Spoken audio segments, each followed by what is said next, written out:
Hello, everyone. Welcome. Today we have a special seminar which is organized in collaboration between Ofcom and the CEPR, focusing on media plurality research and policy. Thanks to the network, thanks to Julia for enabling us to have this shared session.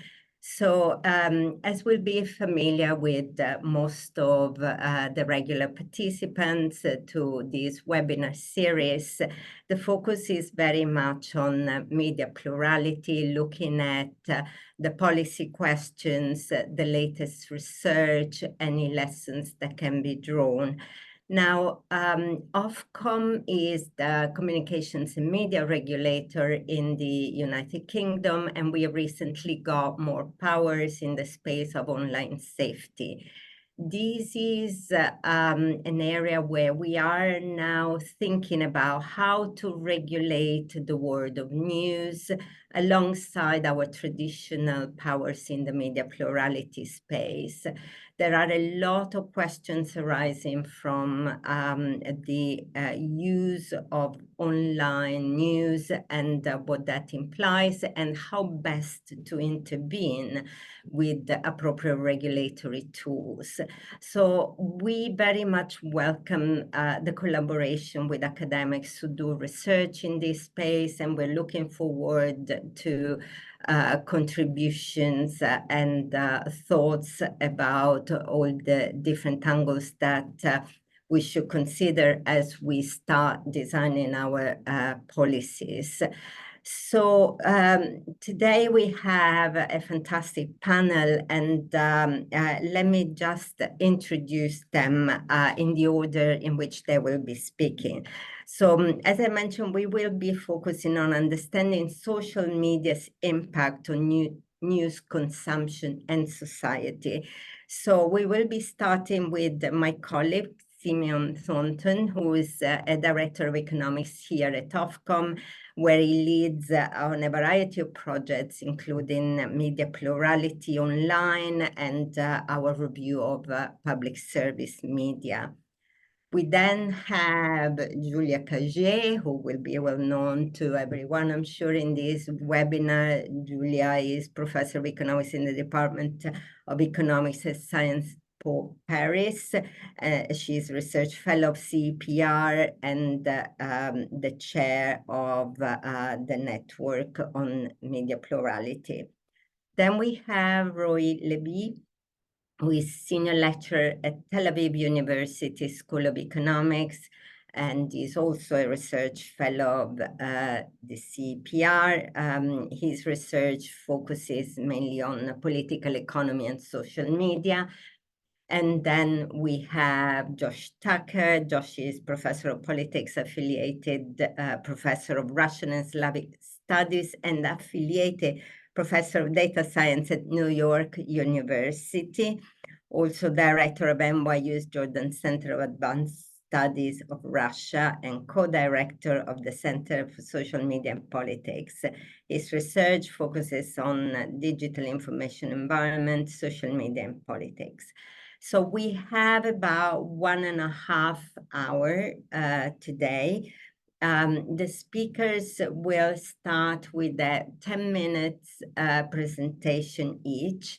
I will then chair the discussion after that, so we should have plenty of time to answer your questions and then have a broader discussion. Can I ask you to put your question in the Q&A as we go along, and we will get to them at the end of the presentations in the broader discussion. So I look forward to hearing all the contributions, and with that, I leave the floor to Simeon. Thank you. Thank you very much, Luisa. It's a real pleasure to be participating in this really important debate. And hopefully you can see the slides that I've just pulled up on the screen. in the 10 minutes that I have, I thought I'd try and set the scene for the discussion to come by setting out some of the key evidence that we at Ofcom have gathered over the course of our work on media plurality and online news. And I'm going to be drawing on research that we set out in two publications. So one was in November 2022, and the other, a follow-up report, was published just a few weeks ago. And our work really has focused on understanding the impact of online intermediaries in news consumption and the impact that they have on media plurality and the broader objectives of media plurality, which are, not to put too fine a point on it, a well-functioning democracy in which citizens can play a full and active role without being unduly influenced by any one single voice. Now, by online intermediaries, we essentially mean search, social media, and news aggregators like Apple News. And these types of intermediaries play an incredibly important role in online news consumption. In fact, if you think about the different stages of the news supply chain, they play a key role in pretty much all of those stages, including discovery, distribution, curation of content, and monetization of that content, in particular Google and Meta, of course, with their incredibly important role over online advertising. Now, if I was speaking about this topic last year, I would have added the caveat, all stages of the supply chain with the exception of news production itself. But now with the advent of generative AI, online intermediaries are even beginning to enter the news production space itself, so their influence is ever increasing. And here is just one figure to land that point about how important they are in the UK. Every year we carry out a news consumption survey, and in the latest survey from 2023, Meta was the second most important news source overall in the UK after the BBC. And when you look at younger demographics, the situation is even more stark, with entities such as YouTube, Instagram, and TikTok becoming increasingly important. But we wanted to dig into the influence that online intermediaries have in more detail. And we did so using some innovative eye tracking software that's been developed by a company called Lumen. Now, their technology uses the camera on your phone or your laptop to analyze the glints in your eye and to infer from that where on a screen you're looking at. And we use this tech to explore the impact of ranking in the social media newsfeed on the news that we see and remember. So we carried out a trial involving 1,000 UK citizens, which showed them all the same content, but randomized the order of the content. And we found that news items at the top of the news feed were viewed almost 15 times longer than news items towards the bottom of the news feed.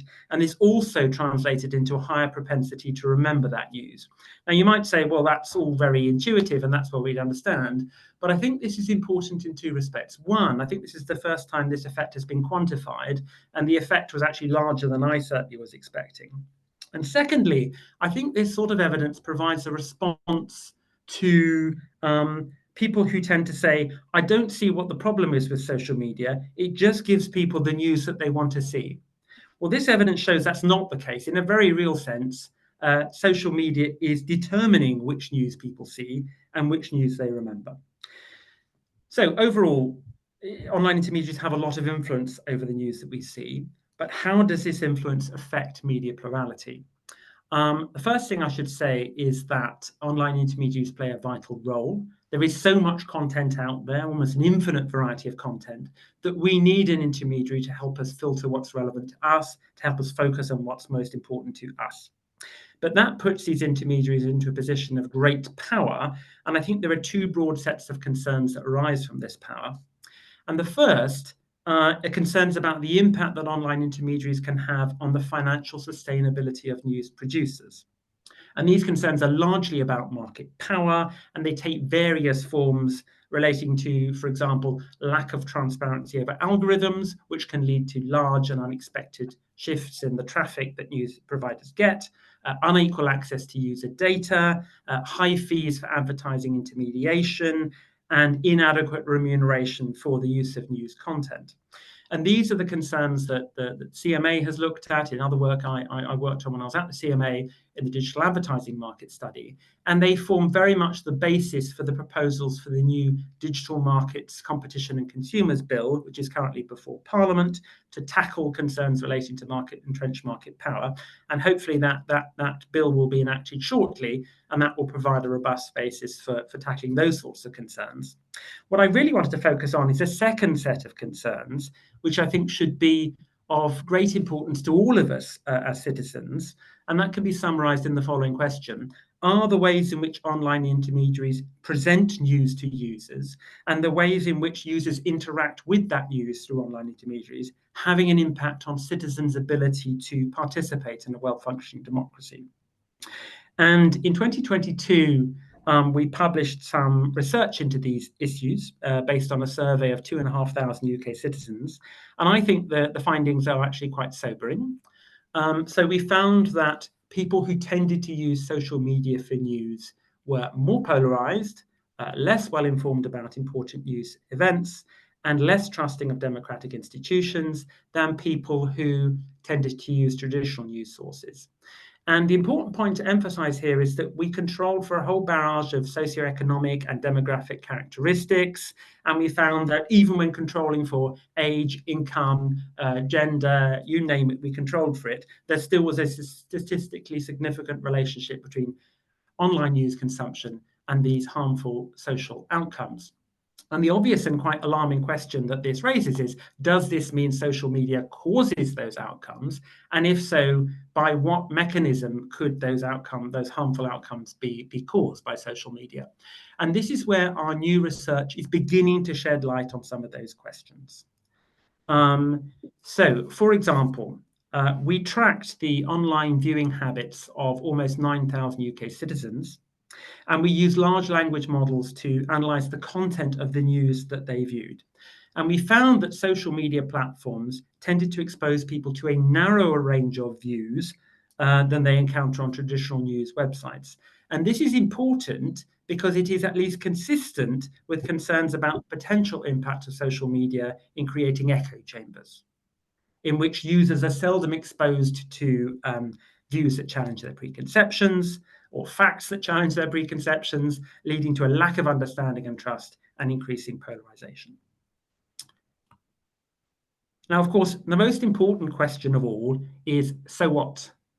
What, if anything, can we do to tackle these concerns? Are there interventions that could help improve understanding and reduce polarization? And this, I have to say, is where the limits of our research, and in particular, the limits of our research powers, I think, become most apparent.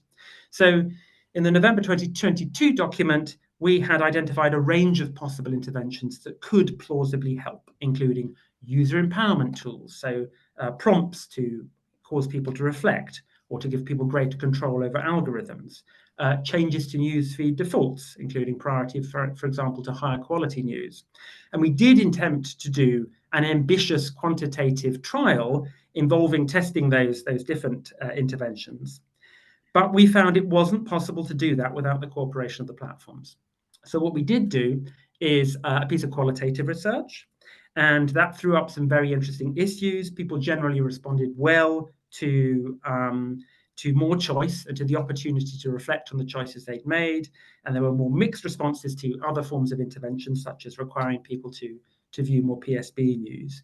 But I think these results just go back to emphasize the important point that what works in tackling these problems is likely to differ between different individuals, and it's likely to differ over time. And what this means is there won't be a one-size-fits-all silver bullet solution, that what works for me may not work for you, and what works today may not work tomorrow. So if we're to have a chance of intervening effectively to protect democratic discourse, then there is likely to be a need for powers to compel platforms to test and trial different interventions to find out what works in practice. So I'll leave it there, and hopefully that has set things up nicely for the discussion to come.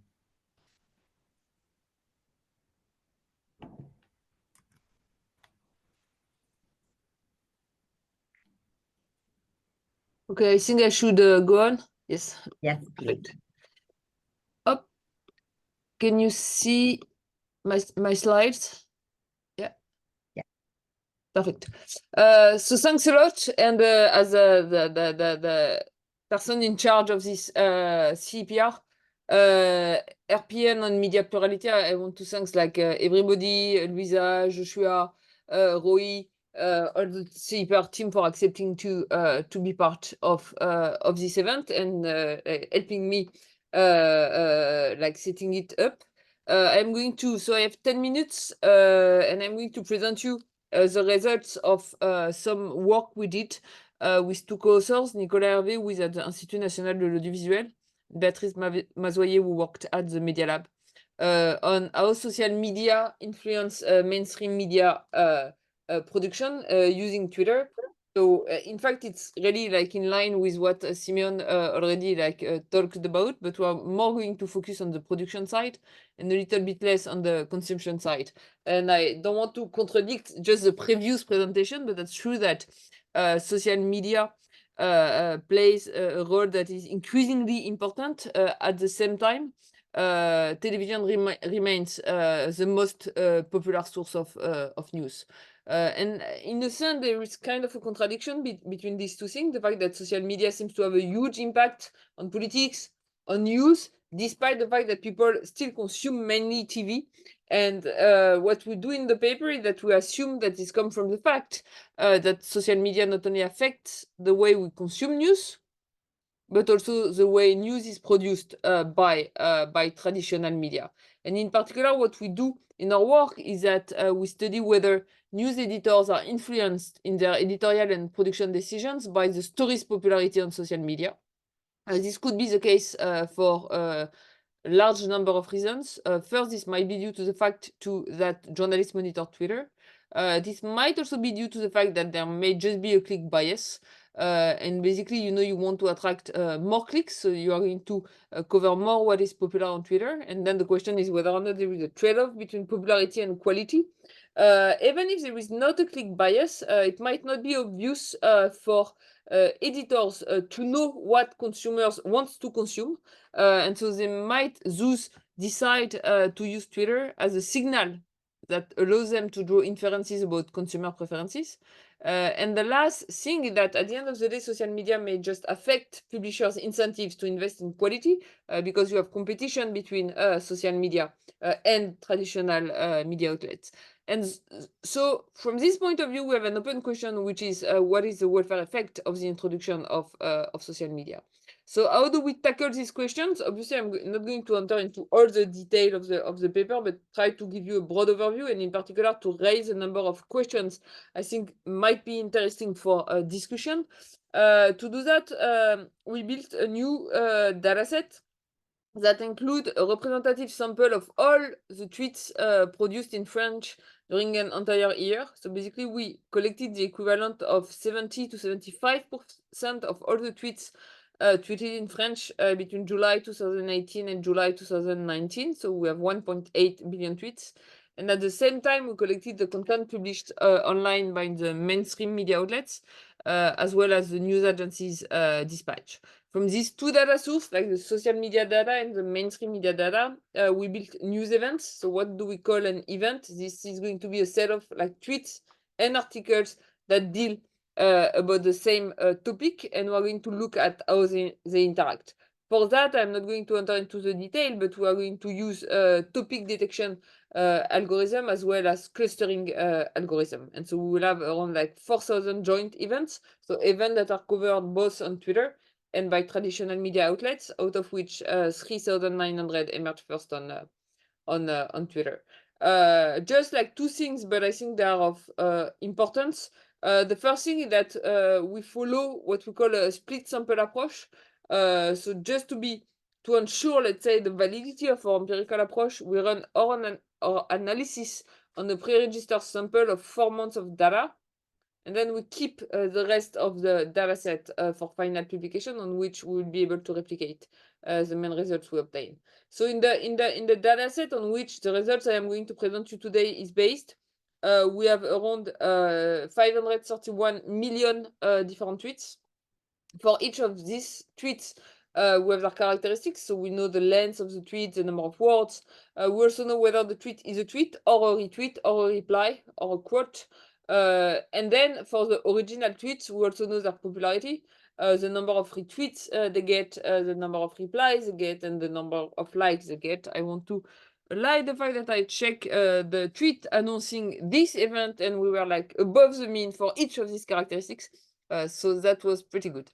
And then not only we have the information about the tweets, but we also have information about the Twitter user. We tweeted the tweet. We have like time invariant characteristics, and we also have time variant characteristics, in particular measures of user activity and of user popularity. And we have that for like the 4.3 million users that are included in our dataset.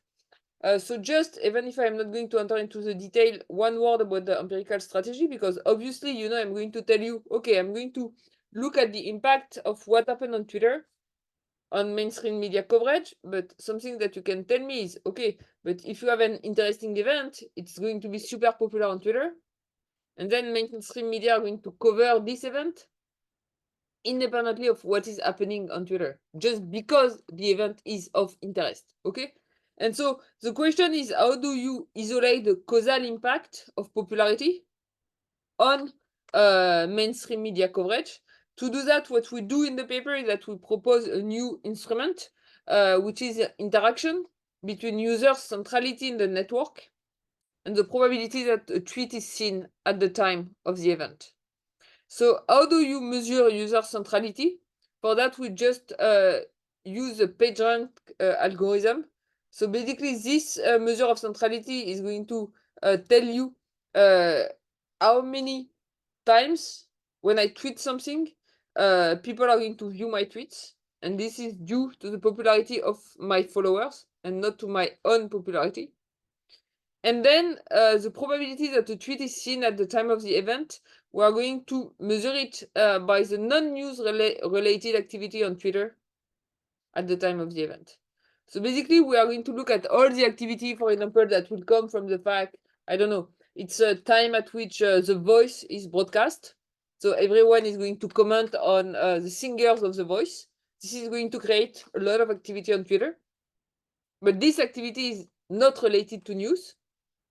And this is going to affect the probability that my news-related tweet is seen or not by other users. Okay. And so by doing that, we obtain the following three sets of results. The first one is that we have a positive relationship between the popularity of events on Twitter and the following news coverage on traditional news media. The magnitude of the effect is of importance. We find that a 50% increase in the number of tweets published before the first media article appears is correlated with an increase of 1.35 in the number of media articles published in the event. So this is 3% of the mean.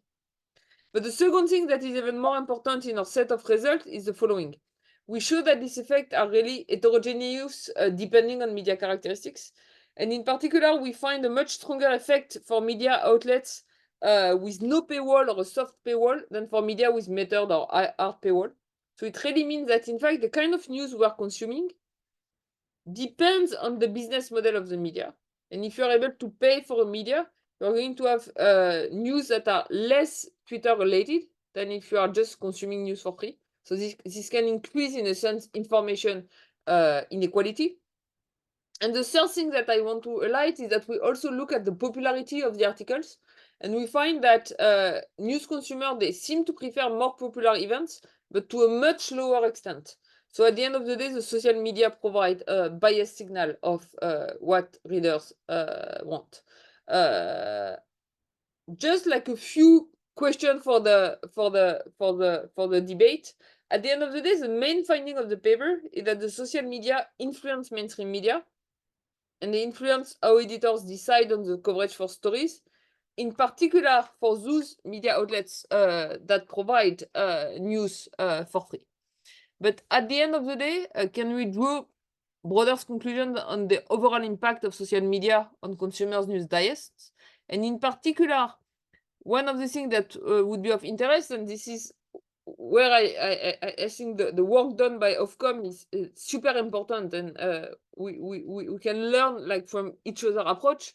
At the end of the day, I think what we would like to know is what would be the supply of news in a world absent Twitter, and we want to know whether or not the introduction of Twitter has distorted this supply of news. And I think what we could do is try to measure the overall impact of Twitter by both looking at the results that were previously presented, so the impact of social media on Twitter, the impact of social media on news consumption, and interacted that also with the impact of social media on news production, given that social media like Twitter, they act as a gatekeeper, not only for consumers, but also for journalists. So thanks for your attention, and I look forward the other presentation first, and then our overall discussion. Thank you.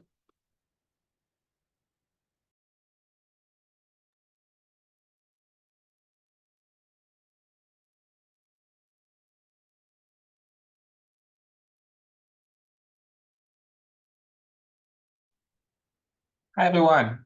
Can you see my screen? Great. So I'll be discussing how social media affects the exposure to news. And I'll begin by providing a couple of motivating slides on stylized facts, and then I'll try to do something a bit different than what I usually do. I'll try to synthesize some of the main insights from the literature.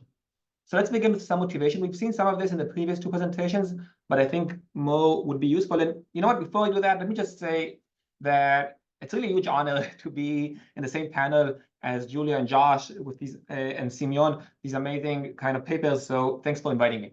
So let's begin with some stylized facts. First of all, as I'm guessing we already know, social media has increased in terms of popularity as a source of news dramatically. So the share of consumers who say they use social media in the last week has pretty much doubled. We see this in the US, we see this in the UK, in France. I chose one slide for each panelist member. And this comes at the expense of print, which is unfortunately gradually dying pretty much everywhere. People don't use print anymore. TV is on the decline across all of these countries. The one thing that has remained stable besides social media is online news. But even when you look at online news, which is pretty dominant, between 60 and 75% of consumers use online news on a weekly basis, there is a question of how they get their online news. And here again, we see social media increasing in popularity.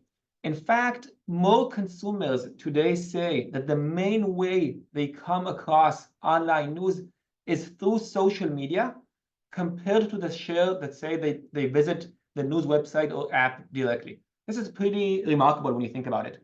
So social media is both used directly and indirectly as a source for news consumption, and therefore we should care about what type of content appears on social media, and whether we see the same content on social media or whether the unique features of social media change the news that we are all exposed to. And this is what I'll be discussing in the next 8 minutes or so.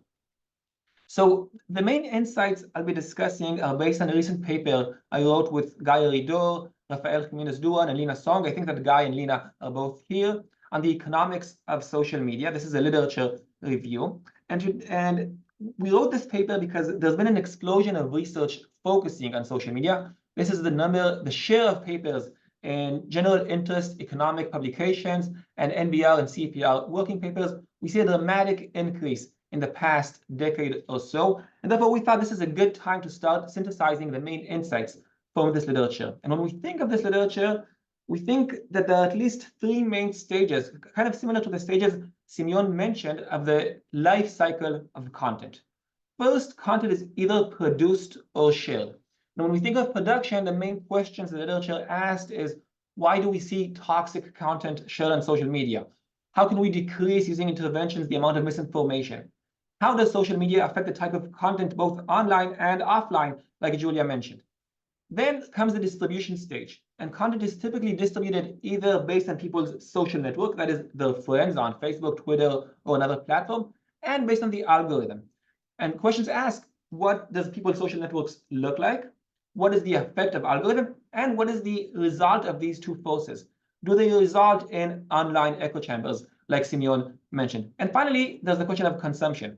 Once people are exposed to this content, how does it affect political outcomes such as protest, polarization, participation, and hate crime? Since I only have 10 minutes, we'll focus on 2 specific questions, specifically on how algorithms affect news distribution and whether individuals are indeed in online echo chambers. So let's begin with algorithms. And for each of these questions, I'll try to discuss the main insights, and if I have time, briefly discuss some open questions. In terms of algorithms, I think there's been at least 4 arguments that we hear often. One is that algorithms promote low-quality news, right? People engage more with emotional, sensational content, and therefore the algorithms promote that kind of content. The second is that the algorithms promote like-minded news. They try to personalize the content that I enjoy, and therefore they show me content that I tend to agree with. A third argument, which is similar but not exactly the same, is that algorithms radicalize users by driving them down rabbit holes. This has been mostly argued with respect to YouTube, showing people more and more extreme videos and gradually radicalizing its consumers. And finally, there's a more general argument that algorithms are biased. There are various types of bias you can talk about, bias based on social demographic characteristics, for example. One argument we've heard often in the political context is political bias against conservatives. So have these arguments been substantiated? Do they have any evidence supporting them? Let's go through these one by one. First of all, in terms of low quality news, I think we have some mixed evidence. The best evidence that I can think of is based on the recent Facebook 2020 papers. Now, Josh is going to discuss these papers, so I won't go into details. I will say one thing that these papers do is they compare the potential content one can see in their feed, that is the content based on my friends, the pages I like, the groups I join, versus the actual content that I see after the algorithm downranks and upranks specific content. And what these papers find is that Facebook's algorithm doubles the amount of uncivil content. So I would call this a cause for concern. This is definitely low quality content. At the same time, it also decreases untrustworthy content.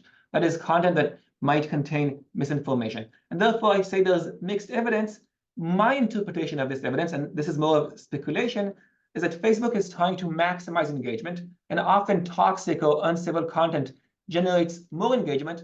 But at the same time, Facebook faces public pressure and reputational concerns to not spread too much misinformation, and therefore it tweaks its algorithm to not spread too much untrustworthy content. So again, mixed evidence, but some of this is happening. In terms of like-minded news, I think we have stronger evidence, both in terms of what people see in their feed. They see more like-minded content in their feed, actual feed, compared to their potential feed. And we have actual causal evidence. When people randomly like a page they tend to agree with, they see more posts from that page compared to a page they disagree with. This is based on my own research. So here I think we have stronger evidence, and this is indeed a cause for concern if you're worried about echo chambers. Next, in terms of radicalizing users, I think the literature actually does not find any evidence for this. There have been studies based on browsing behavior, linking browsing and survey data, audit studies. One of the studies actually Josh is involved in, and none of them find a strong evidence for YouTube showing me more and more extreme content, besides people who already chose to like pages showing this content. And then finally, in terms of bias, so of course, algorithms may have various biases. I don't think they are neutral. We know that they change the content people see, but there's not good evidence that they're biased against conservatives. If anything, Twitter's algorithm amplifies the political right more than the political left, and YouTube recommendations don't change people's slant by much, but if anything, they nudge them toward more conservative videos. So I would say the evidence here is pretty weak, generally speaking. That's in terms of algorithms. One research that I think is missing in the literature is how these algorithms are changing. So in the past, people's content was determined by algorithms choosing from this potential feed, from the content shared by their friends, the pages they like, their groups. But newer social media platforms, such as TikTok, no longer have this potential feed. They choose content among the universe of posts and try to personalize it. These algorithms are choosing from a different set of options, a different option set. They're promoting different types of content, more videos instead of text, and they have a different audience. And we still don't know how this is going to affect the type of content people are exposed to.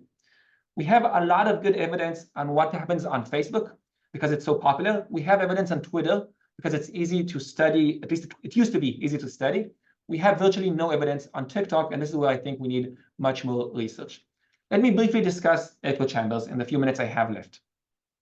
With echo chambers, I think the picture is a bit more nuanced. There's clearly public concern over echo chambers, and at the same time, the literature often argues that these concerns are overstated. So let's look at the finer details. I think there are at least 4 insights from the literature. First is that segregation in terms of news consumption online is not dramatic. The first kind of canonical papers here was the Gensko and Shapiro 2011 paper. There have been more papers published since that reached a similar result, basically arguing segregation is not higher online than offline. However, newer papers have found that segregation is increasing. So it might not be dramatic, but it's going up, and this could be due to social media. This brings me to my second point. There is good evidence by now that segregation is substantially higher on social media compared to other online content. So if we're concerned specifically about social media, there is cause for concern. People are exposed to more like-minded news on social media. However, interestingly, two things seem to be happening at the same time.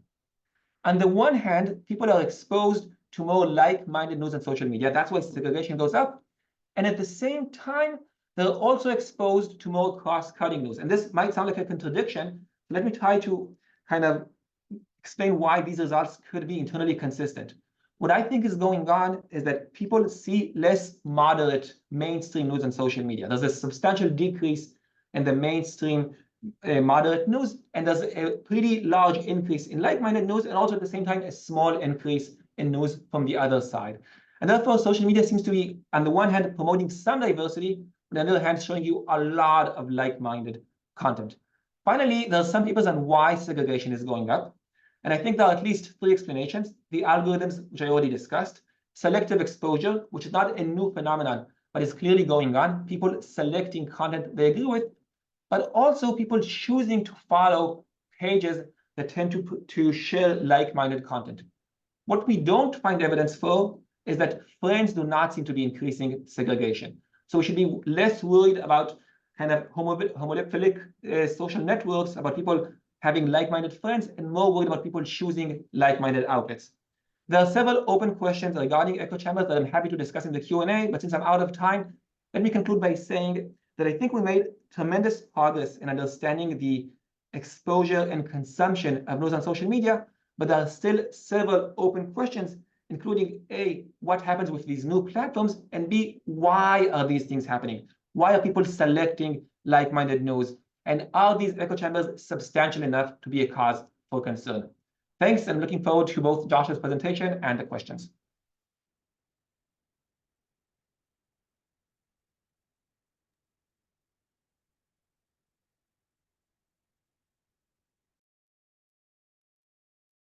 Okay, thank you. Thanks so much. Let me say first, I'm honored to be here as well. This is to share the panel with everybody else on here. And thank you so much for inviting me to participate, and very much looking forward to the discussion. And Rowie, thanks for the kind comments as well. So I'm going to talk today about the US 2020 Facebook and Instagram election study. And my talk, you will see, is originally titled Implications for Data Access and Platform Research, because I was asked to use my 10 minutes to talk about the actual research collaboration behind the Facebook and Instagram election study in terms of thinking about regulation moving forward and what this tells us about data access. But because everybody else talked about research findings, and because a lot of the stuff that we have of this project follows directly on what Simeon was saying, and then Rowie brought up a bunch of these findings, on the fly, I have been adjusting my slides, and I'm going to throw in some results as well. And I'm going to have a timer on and try to stick to 10 minutes here. So I'll show you some results, but I'm going to start by focusing on the study itself, because that's what I was asked to talk about here today.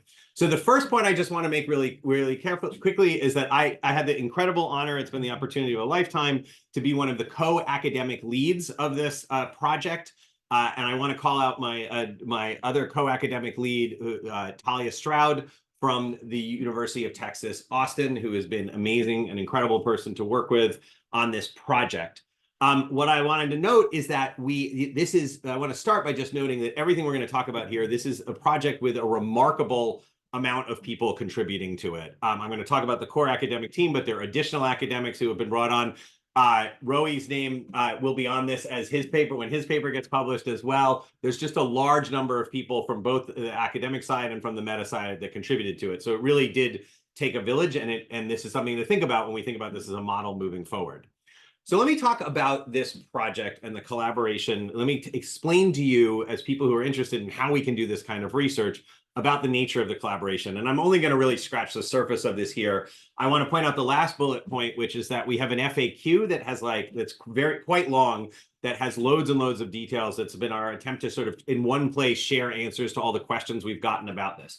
But for those of you not familiar with the project, this was a partnership that began in early 2020. In fact, we agreed to do this in February of 2020. And if you remember, something else happened right after the end of February of 2020. So this kind of got going at a crazy period of time. There were, as I said, Talia and I were the co-directors of this. It consists of a core academic team of 17 researchers who helped to design the overall project. We then added to the academic teams to fill specific needs on papers. So Roe was added to the paper on political advertising. We partnered with NORC, which is a survey research firm at the University of Chicago, to gather data for this study. They gathered all of the survey data for the study, as well as all of the additional administrative data that got linked with the work for the study. And the scope, and this was important, with the scope that we were given for this project was we were invited to contribute to a project on the role and the impact of Facebook and Instagram in the context of US 2020 elections. And for those who are more interested in how this came about to be and everything else, I'm going to talk about the collaboration. Here's the link to the FAQ. Medium.com has terrible links. They're not intuitive at all. But if you just search Tucker Stroud, Facebook 2020 research project, you'll get it. All right, here's the process by which the paper topics were chosen. So this is how we came up with what we were going to study. Roe's been mentioning a bunch of these papers that were published already. As I said, when the academic team joined this collaboration, the agreement was that we were going to design studies on Facebook and Instagram in the US 2020 election. So our first step as an academic research team was deciding what were the key areas of interest.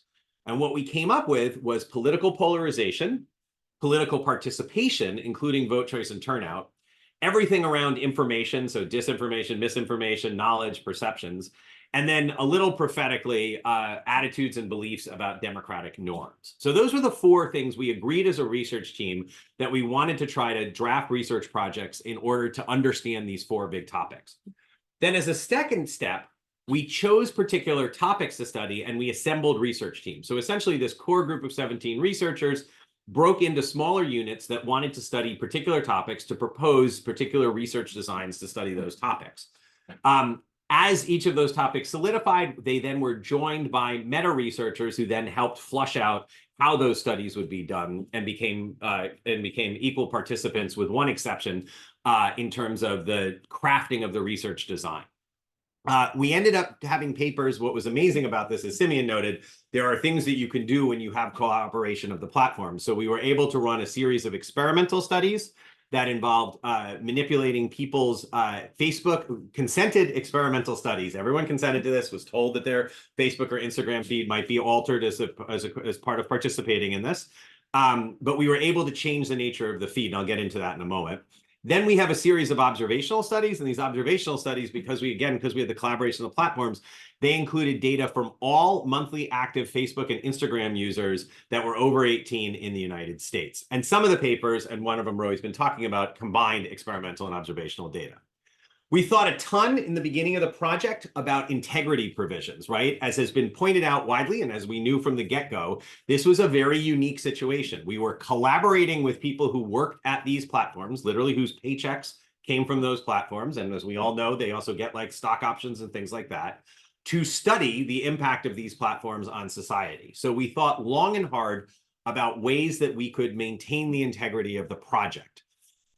Again, for those of you who want more details on this, we can talk more in Q&A, but it's also all in the FAQ. We have much more details about this. We did a bunch of these different things in the project to do this. I think the key are actually the ones that I've listed here. The first three are incredibly key, and the last one. The first was we pre-registered all the studies as is the norm, as is becoming the norm now in social science research, with the state-of-the-art version of pre-registration at the time we were doing this, which was OSF. So that means for those, I'm sure everyone's familiar with pre-registrations. The second thing we did is that we, and this was the red line for the academic team, we said we would walk and wouldn't do the project if this was not agreed to, but we had no pre-publication review by Facebook. So in many academic many collaborations with industry, we know, when industry researchers conduct projects, the company has to sign off on them being published. That was off the table for this. So Meta is able to check our papers to make sure that we are not violating any privacy or legal obligations that they have to their users. And of course, they contributed to feasibility. If we came up with a study that was going to cost $40 billion or they didn't have the data for, we were going to get pushback on that. Then this was a thing that we've kind of coined this term, or maybe other people have used it, but we have what we call is the academic lead model, where we identified for every paper academic lead authors with control rights. For the record, this, I think, is just a very good process, regardless of whether you have two groups that could be considered adversarial working on a paper together, or you just have a bunch of people working on it together. It was a very good way to figure out how we could have 30, 40 people involved in a paper, but still move things forward by having 2 or 3 people who anyone who's an author can solicit impact, can solicit comments on the drafts and everything like that. But we have a few people who it is their final decision as to what was in the content of the analysis plan, what is in the content of the published papers and the submitted papers. And those lead authors were only academics. We had a project rapporteur who had access to everything that was going on, who wasn't part of the academic team or the Meta team, who was Mike Wagner at the University of Wisconsin. And then very crucially, we got Meta to agree to make all of the data that are used for these papers available to academics. And it's hosted at the Social Media Archive at the University of Michigan. But if you can apply, as you could apply for any data at the Social Media Archive, if you have the right credentials to be able to work with this, you can get access to the data to both replicate our results or to extend our results beyond this. All right, I'm short on time. Research design. So we had these observational analyses. There's going to eventually be about a dozen papers that come out of this project. Our observational papers, we have one that just sort of looks at the whole ecosystem that we hope will be incredibly valuable. In the end, I'm going to go through this really quickly because I'm running short on time.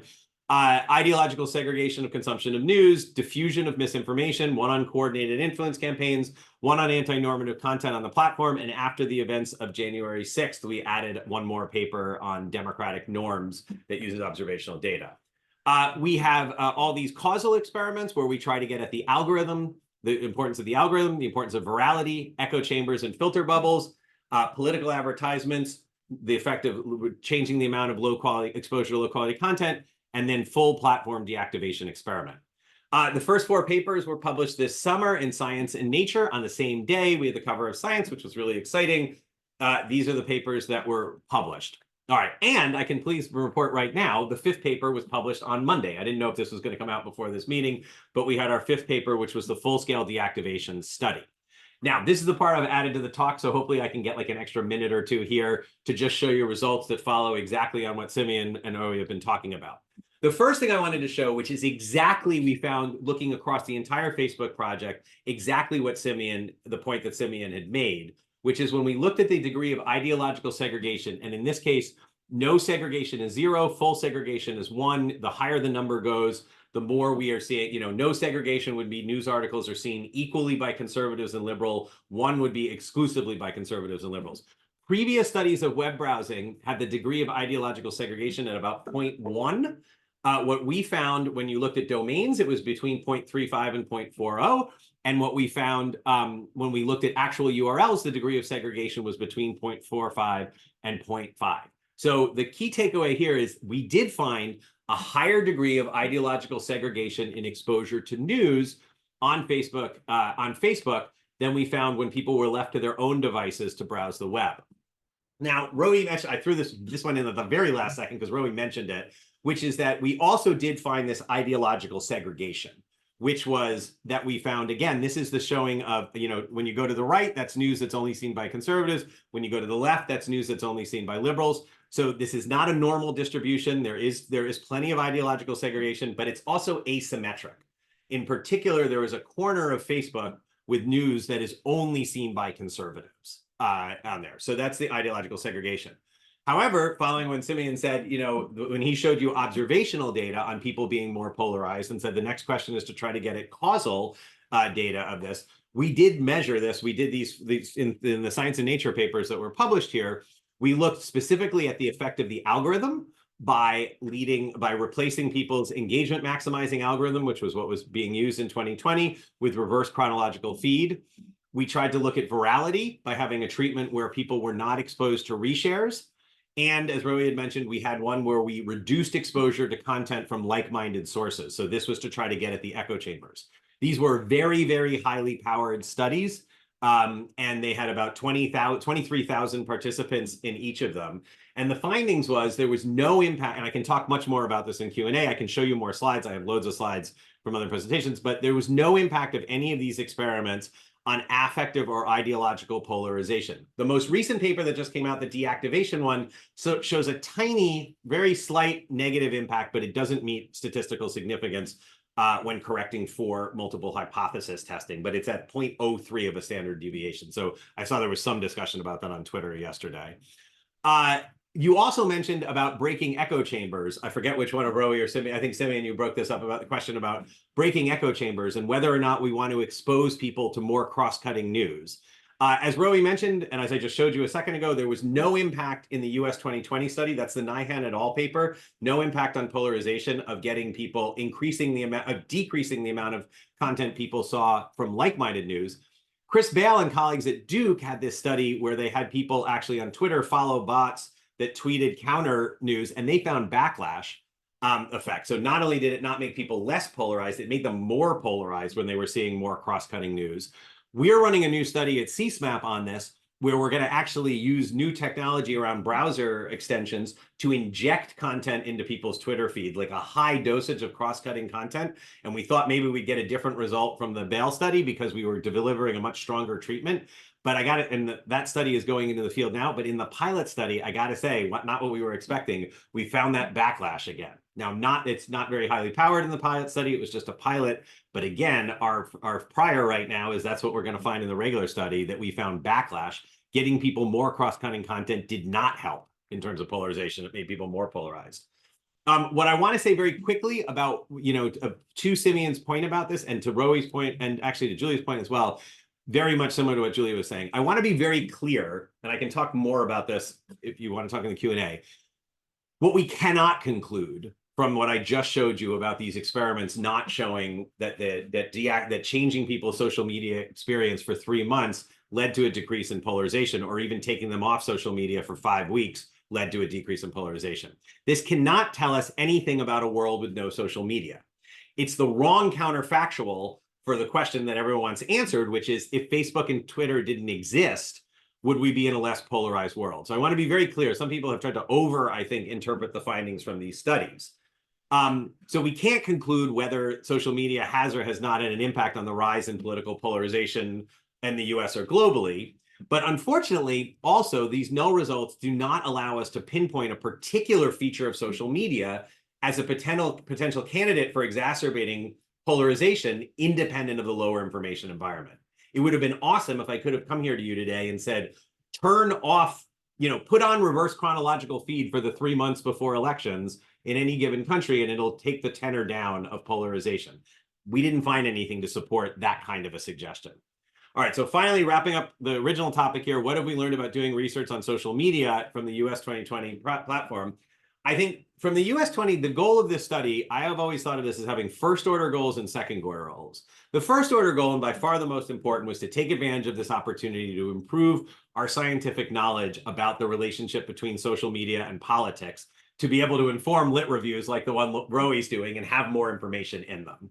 And more specifically, we wanted to make sure that we came out of the 2020 US elections knowing much more about the impact of these platforms on politics than in the 2016 elections, for which there has been rampant speculation, but much less data available.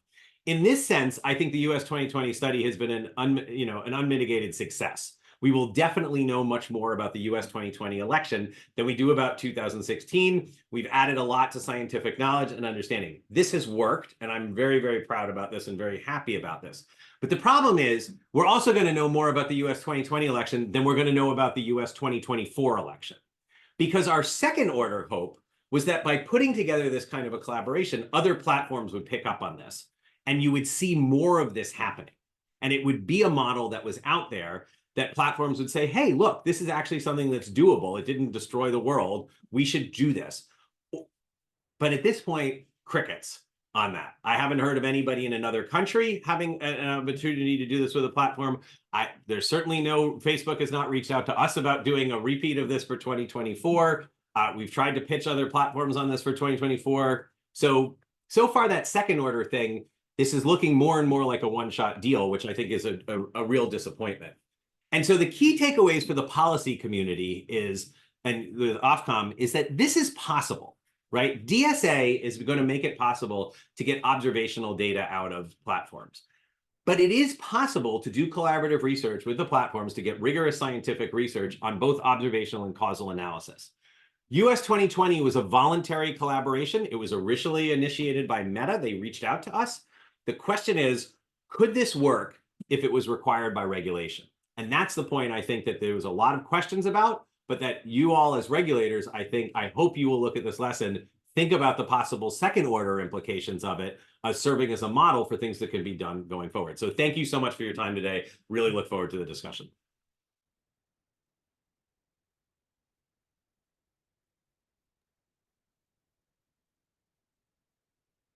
Sorry, I could not see the chat during this. It's okay. We can perhaps move now to our Q&A. We've only got one question for Simeon, so perhaps from the audience, if you want to get more questions in, please do add them to the Q&A box. So, Simeon, the question for you is whether the research that you have done that has found evidence on echo chambers from social media platforms, if that is really any different from what you would expect to see in traditional media.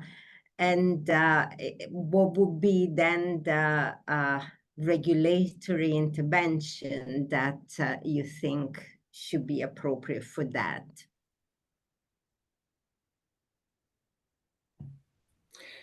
Thanks, Luisa. I think it's a very fair question. And let me answer it in principle, first of all, and then according to the facts of our study.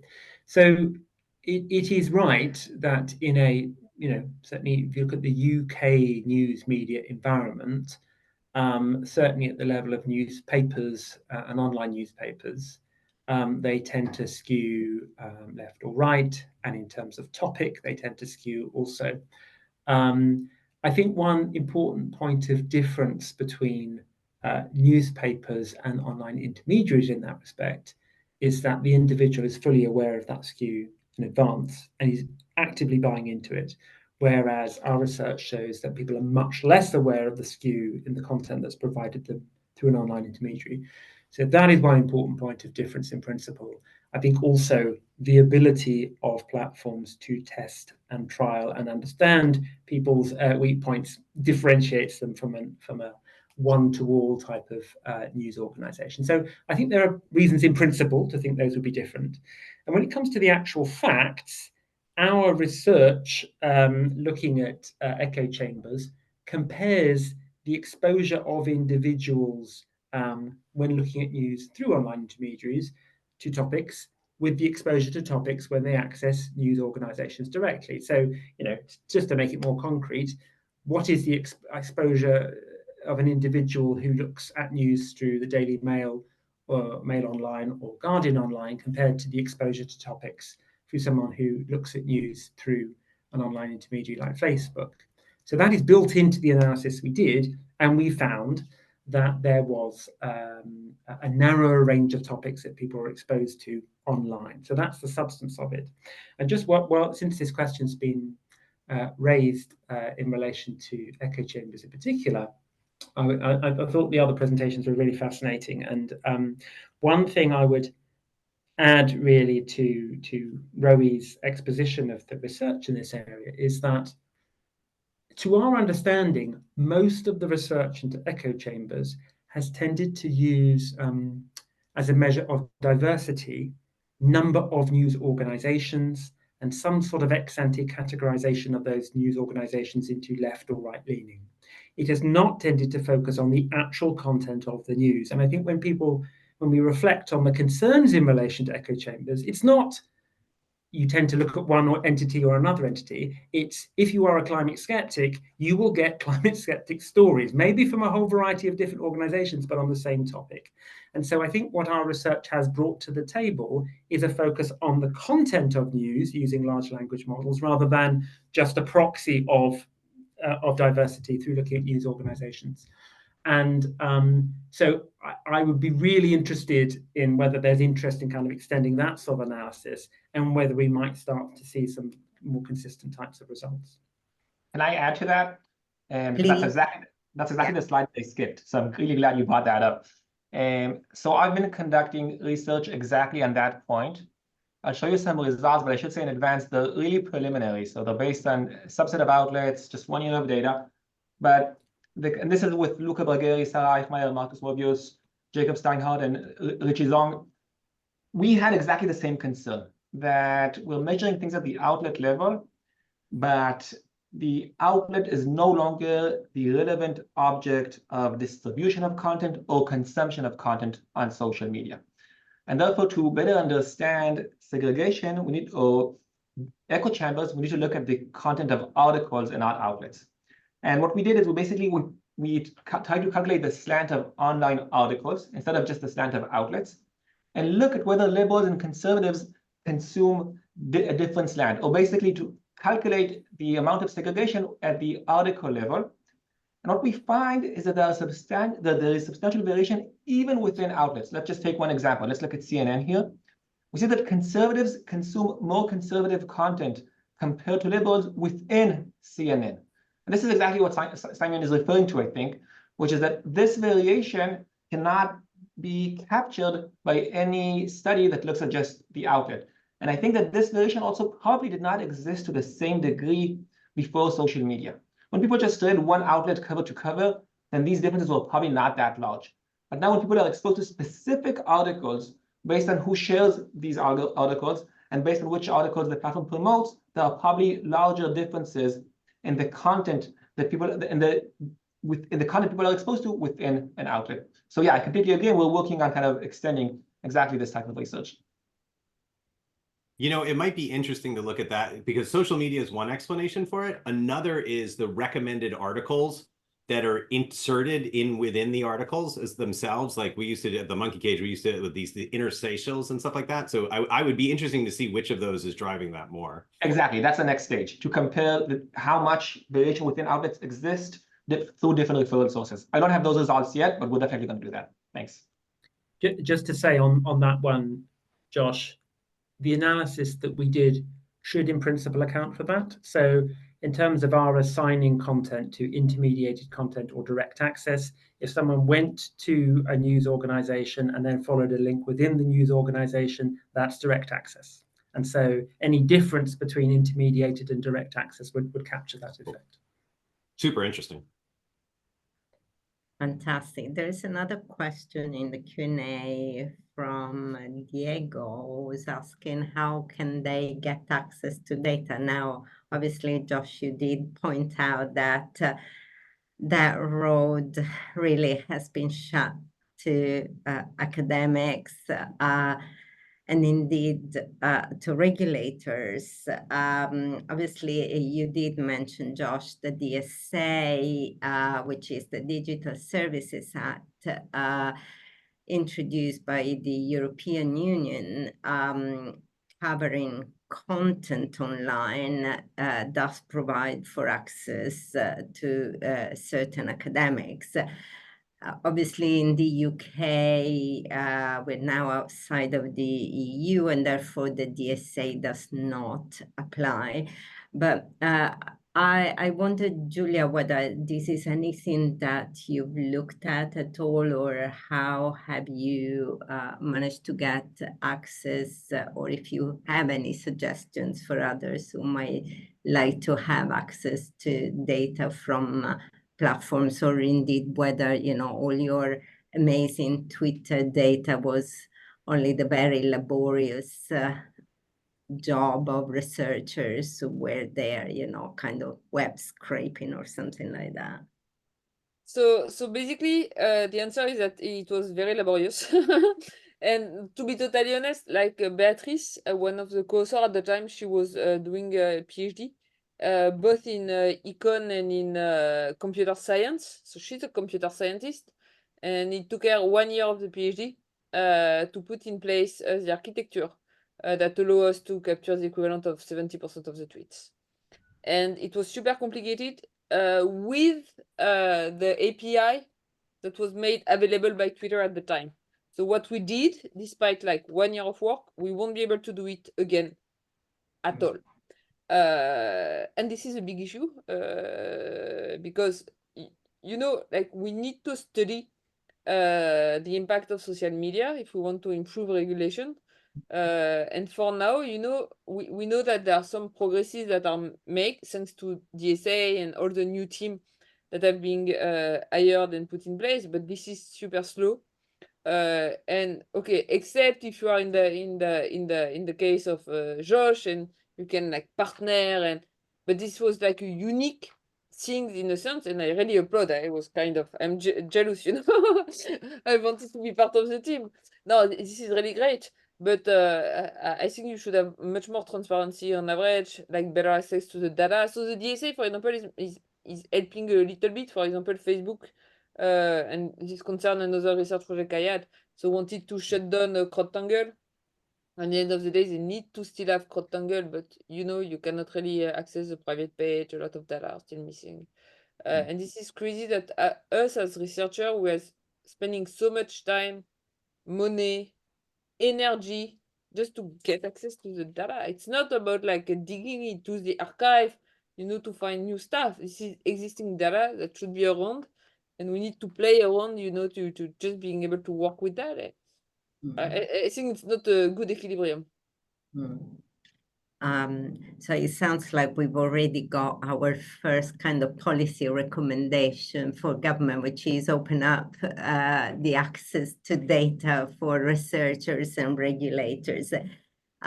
We actually had our chief executive in front of Parliament yesterday, a select committee on news and social media, and she was asking that future legislation does provide for this access, because that's effectively what our research keeps demonstrating, that it's only through access to that data that we can understand exactly the impact that news consumption through social media is having on society, and then understanding what kind of remedies would we want to have. So alongside access to data, there's also a call for transparency. So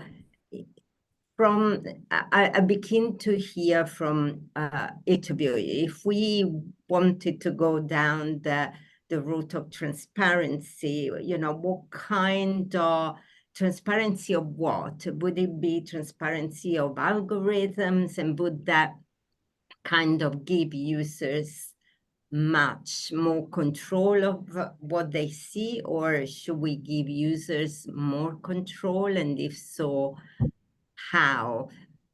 I don't know, who would like to start? I can start if no one else wants to. Yeah, so I want to just reiterate everything Julia said. This is something I speak and write about a lot. I was just making exactly the same point vehemently to the President's Council on Science and Technology in the US and the White House. Like, this is super important, and it's going in the wrong direction now. Like, and I want to be, I want to be super clear. Like, it was amazing to get a chance to do this US 2020 study, but I've been doing this kind of research for 12 years now at the Center for Social Media and Politics. And this is the first time we've ever had this kind of thing where we got, we collaborated and got data. The work that we've been doing, like everyone else, started off a lot of Twitter, because Twitter was really easy to get access to, and then has sort of branched into other places trying to be creative. YouTube is actually, in some ways, is a little bit better. It's like the best at this point about making data available to people, but YouTube has this whole problem, like the size of it. Like, this is, so the roundabout answer to this question is, like, if you want transparency, I don't think there's a silver bullet of, oh, let's come up with and tell the platforms they have to report X, Y, and Z. The best way to get transparency is to make data accessible to an external research community, because then you're going to get the questions asked that you don't even think to ask. The most incredible thing is when we can empower graduate students who are working on dissertations all over the place to dig into topics and think about this and have the ability to do it without, as Julia said, it's very resource intensive. One of the big problems with this is that like every study of this is like somebody finding a graduate student who has good data science skills to like start collecting data from scratch and dealing with all these kind of hurdles. We've made lots of attempts to try to do this. There's a thing that I'm happy to connect you all with that I've been part of called the Accelerator Project. That's a consortium including the School of Economics in Paris, but it's being run out of Princeton. There's a lot of Paris School of Economics. There's a lot of different groups trying to work together on this. But like that's the answer to the transparency question. I don't think there's a silver bullet report. I mean, there are some important things you should try to get at. I don't think there's a silver bullet report. And in terms of transparency on the algorithm, I think that those are two separate questions. Do you want to have situations where users can have some control over what algorithm shows them? That's an interesting question, and it's an interesting design in these platforms. That's a separate question from transparency over the algorithm. Transparency over the algorithm is difficult because one of the things that we've learned from this is, at any given time, it would be nice to say there's the algorithm, but in reality, there's lots of different algorithms at work that are constantly being tweaked as things go forward by these platforms. So to try to get like, what is the algorithm, notwithstanding Elon Musk at one point making the source code available for these things, I think is in a sense, it's like a never-ending. I don't think that's going to give us the answers that we want. I think the way that we learn about the algorithm is through being able to do these kinds of experimental manipulations to see what the effect of using one algorithm versus another algorithm. There's very exciting research that people are doing off-platform now, where as the computing power is increased and people are building even bespoke platforms to run their own experiments with their own algorithms in there. But I think ultimately kind of these experimental analyses, which is why I kind of came back to like when I closed my talk on regulation, which is to think about like, do we want to look at US 2020 and say this should be in the new version of DSA, that platforms are compelled to do, some number of, they're running thousands of A/B experiments all the time on the platforms. Could some percentage of those A/B experiments be devoted to external researchers who are going to do scientific work to understand the platforms? Right. Simeon. I put my hand up halfway through what Josh was saying, and I wanted to add something, but he's largely said it. But let me maybe sort of add a little bit of a perspective, because I strongly agree with where Josh is coming from. I think that transparency in terms of reporting has some value, but if it's all within the gift of the platforms, I think it's probably limited evidential value. Then if you go further, exposure of data, observational data, I think that has much more value.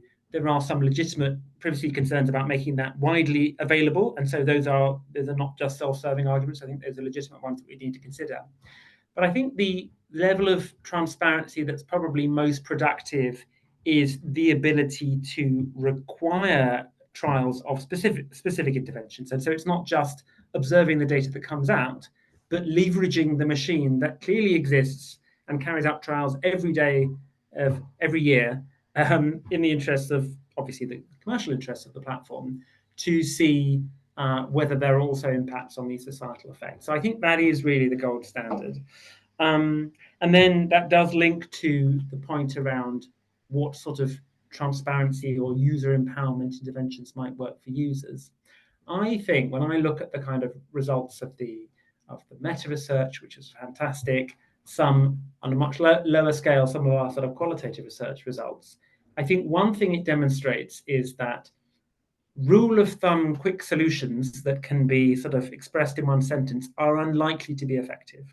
So, for example, a rule of thumb solution that says just reverse the chronology of the feed, probably unlikely a priori to be effective, because the chronological feed does a variety of things, and reversing that will move in some directions and other directions. Yes, it might reduce exposure to like-minded content. It might also increase exposure to spammy content that the algorithm legitimately tries to filter out. And so where that takes you is that if you can't rely on a rule of thumb intervention, you just have to get into the business of what the platforms are in the business of, which is testing and trialing and seeing what works. I mean, that's not a very snappy buzz line, and it's not a very sort of snappy sell. But unfortunately, I think that is the truth of it, that until we have the ability to find out what's going on under the bonnet and tweak and then look again, we're probably going to be none the wiser. Fantastic.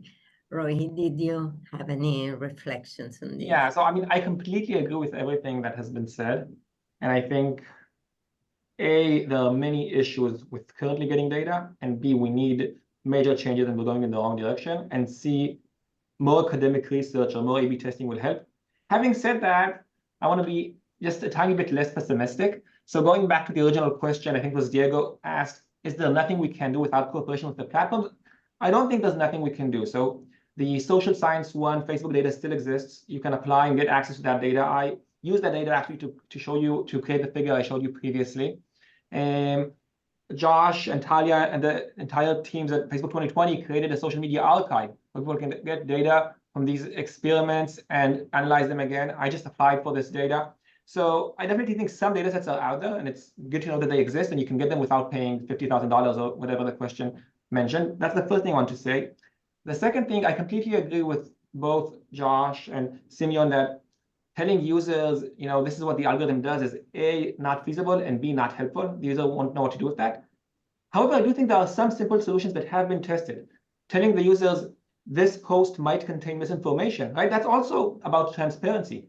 That can actually affect sharing decisions. Telling the user, I don't know if you've noticed, but you like mostly liberal outlets. I'm starting to test this now in an experimental setting. That seems to have an effect on the type of outlets people choose to like on Facebook. So I think there may be kind of ways to simplify for users the summary statistic of the content they're exposed to, which can affect some of their decisions. We don't know yet if that's going to affect their actual beliefs and opinions. That's more difficult to study, but at least it can affect the decisions on which news to consume and share. Fantastic, thank you. Julia, did you have any reflections on? No, I will just say that I completely agree with the fact that, but it's the same thing for us as researchers, and I think for the regulator, like just the transparency on the algorithms. In a sense, the algorithms are way too complicated for us to be able like to use them if they're giving to us out of scratch. And this would be a little bit of a joke in a sense. I think like if they say, okay, now here are the algorithms, play with them. We need the data. We need to be able to experiment, and so A/B testing or whatever. And then the algorithm per se won't be enough. So it wouldn't. We need to have some algorithm plus. And this is very important. And the other thing I want to say is that this should apply to all the different kind of platforms, and I think they should also give the researchers the, let's say, sufficient access to sufficient computing resources to work with that. When we work on Twitter, Facebook, we are mainly working with text, so that's okay. Okay, we can struggle a little bit because you can have like text and like strings can be heavy when you want to like put that on your computer, but we know how to do that. But the future will be TikTok. It will be more and more videos on Instagram. And then, okay, except if you have €1 million in terms of research budget, you cannot work with this kind of data. It's impossible. Or you're going to work with very small sample, and this is going to limit your research capacity. So I think that part of their job would be like to provide data and to provide us tools that will help work with our data, in particular in terms of computer capacity. They do have these capacities, and this should be part of the recommendation. Okay, give us access to like cloud or whatever that will make it feasible to work with the data we will have access to. Great. We have a question here from Anthony asking whether the panel has any views on how best to promote critical thinking, doubt, and discernment, maybe via schools or universities, or encouraging young people to return to more traditional media. Now, Julia, I wanted to ask this question to you because you did mention at the very beginning that television is still the largest source for news, which is absolutely right. We find that in the UK as well, but we find that for younger people, that is not the case. And particularly TikTok that we've mentioned a few times is becoming increasingly source. So I know that you've been looking at younger kids or teenagers, or how to address the question for those younger generations. I wonder whether you have a couple of minutes just to share some insights about how to make people a bit better aware. I mean, we in Ofcom have got a program called Media Literacy, which is aimed at trying to promote that better understanding of how to use different sources, how to develop critical thinking, and we collaborate a lot with schools and other institutions. I wonder whether you had any reflections on that. No, in 1-2 minutes. It's a huge question. It's hard. No, it's first, it's a huge question, and second, I'm working on that. And okay, let's say that the first result that we have, but perhaps these are not so surprising, but they are super depressive, is that the barrier that matter is not really the price one. That even if you provide people with news for free, it does not mean that people are going to consume the news. I think as researchers, and I'm the first, like I also did that, so this is also my responsibility as a researcher, but like collectively, and also in terms as policymakers, we have put a lot of effort in recent years to ensure the production of high quality news.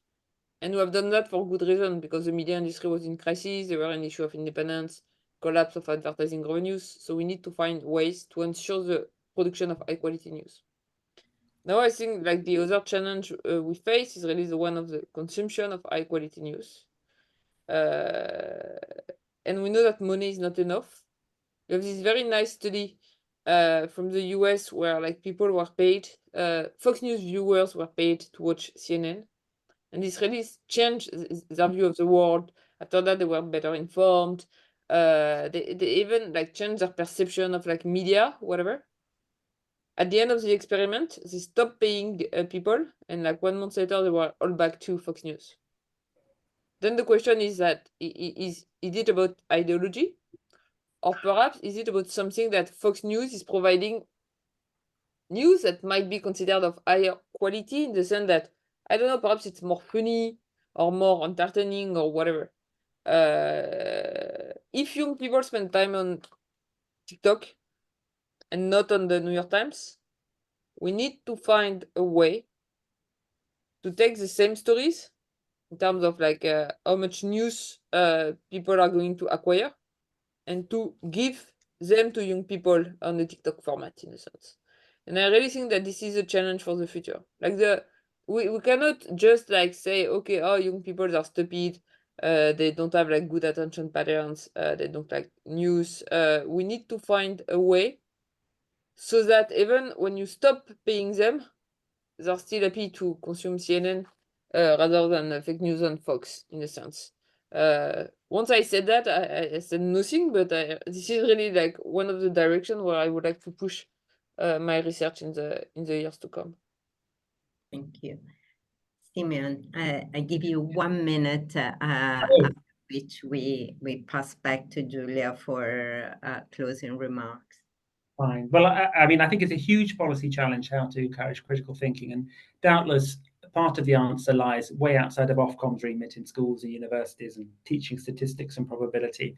As you said, Luisa, we do have a media literacy program, which is partly focused on trying to improve awareness of people's canniness in engaging in an online world.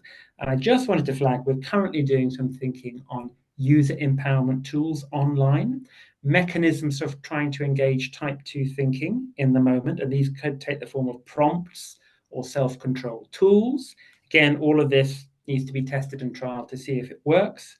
But I do think that is, for me, the new frontier. How do you deploy these tools? how do you deploy them in a proportionate way so that you don't take up too much of people's mental bandwidth, but how do you actually ask the question to engage that type 2 thinking?